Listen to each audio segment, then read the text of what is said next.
Appreciate you guys coming. I hope you guys, when you came here,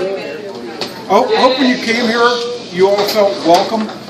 One of the things that we really try hard to do here, I feel like this is God's business. There were some amazing circumstances that got me into this, and one of the things that I really wanted to do is honor God with my business and with everything I do. And so I thought that might be an appropriate thing to talk about tonight with you guys, because this is something I wrestle with every day. I get up in the morning and I think, can people see God in what I do? So this is something that I try to just think about all the time. Is what I'm doing glorifying to God? What I want to do was, I'm going to try to make sure not to bore you guys to death. I'm going to tell you a couple of stories, and I think this thing is going to. This is something that I'll pull out of the Bible. Matthew 22 said when Jesus was challenged by the guys that really knew the law of the day, the Pharisees, Matthew 22, they were trying to catch him on something, and he said, "What is the greatest commandment?" And Jesus knew that, and he said, "It's to love and honor your God." Right? To love God with all your heart, soul, and mind. And he said, and to love others as you love yourself. So think about those two things. Loving God. Hey guys. So loving God and then loving others as a reflection of what God has done for us. Those are the two things that he wants us to do. All right? Those are the two greatest commandments. And so if you think about that, I'm going to take you through three things. One is loving Jesus, loving others, and doing stuff to glorify God. And we'll drill down those just a little bit. What I'm going to do, I'm going to give you all three things tonight. I'm going to give you each these, just a mirror. And we'll just take one of these and pass them around. All this is just a little reminder. I think these may even have stickers on them. This is one of the things that I teach Sunday school, 4th and 5th grade kids. And I tell them, I try to give them something visual. And I said, just think of God's light coming down, and your job is to reflect that out to others. And if you can just think of that, just bedazzle your phone, or you can do whatever you want with these, but just put it on your mirror when you're brushing your chops at night, and just think, did I glorify God today with all that I did? One of the things too is, sure, thank you. One of the things too is compartmentalizing. One of the things that's very easy for guys to do, girls, y'all can do this too, but guys, we're famous for this. And I guarantee you, I may not be able to beat any of you guys in that, but I can beat you at this. I can compartmentalize better than anybody. What I mean by that is separate the parts of my life. So I got church, I got work, I got athletics, I've got whatever it is. And I know that when I was in your shoes, when I was in that very chair, I was in fellowship with Christian athletes. I was listening to a guy up here, just like this. It was a breakfast. The guy's name was Joe Ferguson. Do you remember Joe Ferguson? You guys won't know him. Played football for years. He was a quarterback for Buffalo Bills. And this guy had a pretty cool testimony, pretty cool story. But he talked about how he had gone away from Christ and had come back. And so I thought, well, that's great for you to say that you went out and sowed your wild oats and did all that, and then you came back. Well, here I am. I'm growing as a Christian. But as I'm growing in the world, too, I'm seeing all these things that kind of have some appeal. You know, some of these things out there that I might want to try. And I'll be honest with you, I made some bad decisions. I made a lot of good decisions, but I made some bad ones, too. I had friends that went to jail, had friends that got DUIs, had friends that were in abusive relationships. I can tell you, whatever story you've heard would not curl my hair. For two reasons. You know that verse in the Bible about God knows how many hairs are on your head? That doesn't impress me. All his other verses do. That one doesn't. I used to have a lot of hair. That leads me to a story. I was probably about 10 years old, and we went to church every Sunday. From the time I was little, my mom was the church lady. She would play the piano, then she'd go down and teach in the adult room, and then we would always go to Sunday school, and then we would go to church as well. So we'd have this great service. Everything about it was wonderful. We'd come out, great music, great Sunday school, great church, went to the fellowship hall, saw all our friends. We get in the car, my sister and I are about near the same age, We're in the back seat, four-door car, my dad's driving. We're a block from the church, and we're right at this red light, in the right lane. And my sister and I are getting after it. We're just going at it. We're just, swinging, clawing, whatever. She grabs a handful of my hair, pulls it out. And my mother sees this. She takes her shoe off, leans over the seat and starts whacking us. Oh, stop fighting, stop fighting, stop fighting. She's whacking both of us. So then we said, okay. So we sat down, we looked, and right next to us, in the car right next to us, was the family who was sitting next to us in church, the Simpsons. They're sitting right in that car. Their chins were looking at us like this, right? My mom had played piano for us. My dad had taken up the offering, and we're sitting there just fighting in the car, right? It's so easy to just leave God in a box. And when you have God in church, that's one thing. We weren't even a block away, and here we are, not letting God show through in our life, right? I want to tell you another quick story. There's a friend of mine who is a Sikh. There's a religion called Sikh. It's Middle Eastern. So it started about the 1700s, I believe. And you can correct me on this. Feel free to, if you want to. I don't know anything about Sikh. Okay. Except they wear turbans. They do. They do. He has more hair than I do. He wears a big cap on. But we have coffee together and kick around some business ideas. And he started telling me about his religion. And he wasn't trying to convert me. So one day, the next time I had an opportunity, I said, well, in the religion I'm in, here's what I believe. And he said, oh, tell me about it. And so I said, well, have you guys, I said, you've heard the concept, pay it forward. Have y'all heard of pay it forward?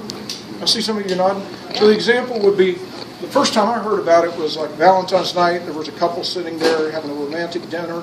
They see a younger couple over there. They call the waiter over and say, we want to pay for their dinner. And don't tell them we did it, but just we want to pay for it.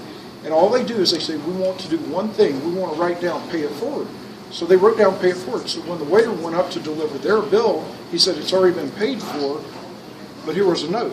And it said, you reminded us of when we were younger, just pay it forward. So the idea there is someone pays for something for you, and then you in turn go pay someone else, right? That's what Christianity is all about. Jesus, and I think again, this is where the mirror comes in, right? Jesus has done something for us, and so this outpouring of love for others is what we should be thinking about, what we should be focused on. So if you think of love Jesus, love others, and then I'm going to give you a third one that's easy to remember. Do stuff that glorifies God. Do stuff that glorifies God. Okay? So it's love Jesus, love others, do stuff that glorifies God. So if you think of those things, think of ways that you can apply that. We all have a sphere of influence. Each one of you does. You don't even know how big it is. You've got your immediate family, friends, classmates, acquaintances. Outside of that, people you walk by in the hall, people you see on the street.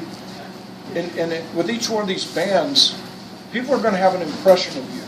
And it's not just about you, but you are the hands and feet of Christ. If you're the hands and feet of Christ, what are you doing? Are you representing that? Because people know. I'll tell you one other quick story. My daughter, I want to tell you how early people start watching what you're doing. I'm a big LSU fan, and my daughter, when she was little, she would just watch me, and she was 4 years old, and we were sitting in church one day, and she could barely write, and she wrote down LSU and God. And she wrote those two like up in the sky and drew a little picture. And to her, the way I was acting, LSU and God were on the same plane.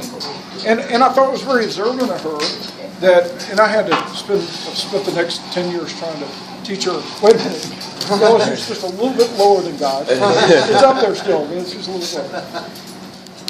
Another thing she did that was pretty funny, one of my friends came over, he's a pastor. He was the associate pastor of our church. She's 4 years old. She can't read, right? Keep that in mind. He comes over. I'm helping him move something. He comes in our house. She runs into the other room and grabs this little Gideon's Bible. Have y'all seen them? They used to leave those around, a little Gideon's Bible. That I can't read now because I can't see. The writing's too small. The thing is just terribly small. Well, she goes and gets it, sits down, crosses her legs, and just sits there like this. And I said, hey, Brad, you see what she's doing? And he said, yeah, she's reading the Gideon's Bible. And doesn't that strike you as strange? And he goes, no. And I go, she can't read. She's 4. She did that because you're the preacher to her. She goes, no, she sees me as Ellen's dad. I go, no. What do you think she sees you as Ellen's dad? She sees you as the preacher. People watch you. They watch what you're doing. Even from an early age, they watch what you're doing. Those are just some examples. So I just want to challenge you guys, do what you can to let God show through in your life. Stay plugged in. As you guys take that next step, as you're finishing high school, some of you may have another year or two, as you're going to college, if you're staying local, if you're going away, find a church. Get plugged in. I found one, and it helped me. Find one. I'm telling you. Get in a small group. Get in a Bible study. If you go into a fraternity or sorority, they have Bible studies. Doesn't matter where you are. Find a Bible study. You don't have to go to the Baptist Student Union. You can. But go wherever you can. Find a place to get plugged in so you're always fed. There's that great verse in Psalms.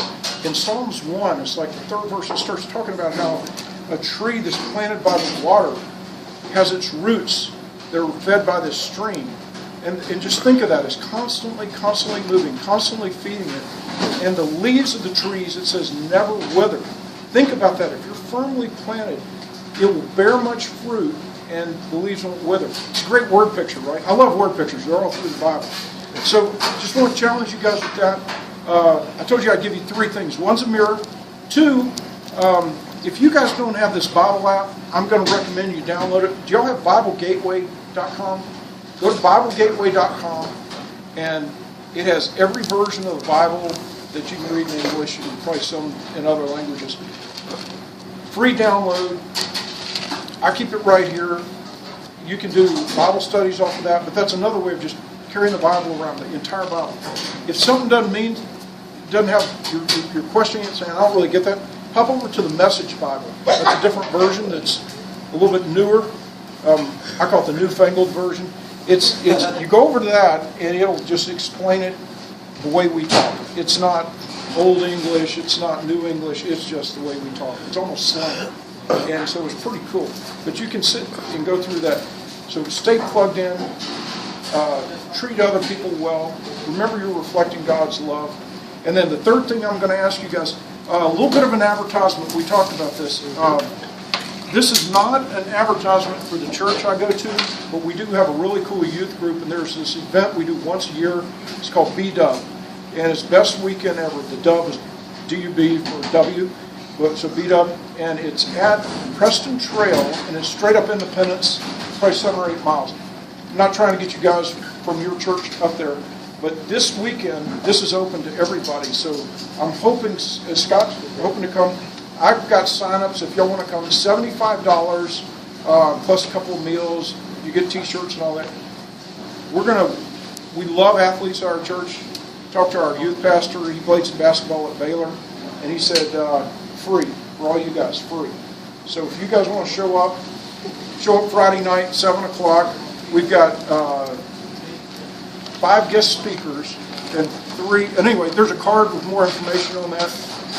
Really cool weekend. I can tell you, y'all could hang out together. You wouldn't have to be part of another group. You could meet people, obviously. It is crossing that line into Frisco, so that's a little bit of a dodgy thing. So it's a little bit north of here. But anyway, if y'all would come, I'd love to just invite you. So $75 off, free, whatever. That's incredible. But I just want to thank you guys. From a business standpoint, if you guys... please know this, we have the 15% discount. Tell your friends. Love to get you guys over here at lunch. Love to see your smiling faces over here. If you call ahead, we'll try to have your lunch ready for you. But do think of us and spread the word. I do want to treat this as God's place. I want to be a good custodian of what He's given me. And one day I'm going to pass this on to someone else. But while I'm here, I want to make it a great place for these guys to work. If any of you guys that were looking for a job, come by and see. We're always looking for good people. So thank you guys so much. Can I close in prayer? Absolutely. That sounds fantastic.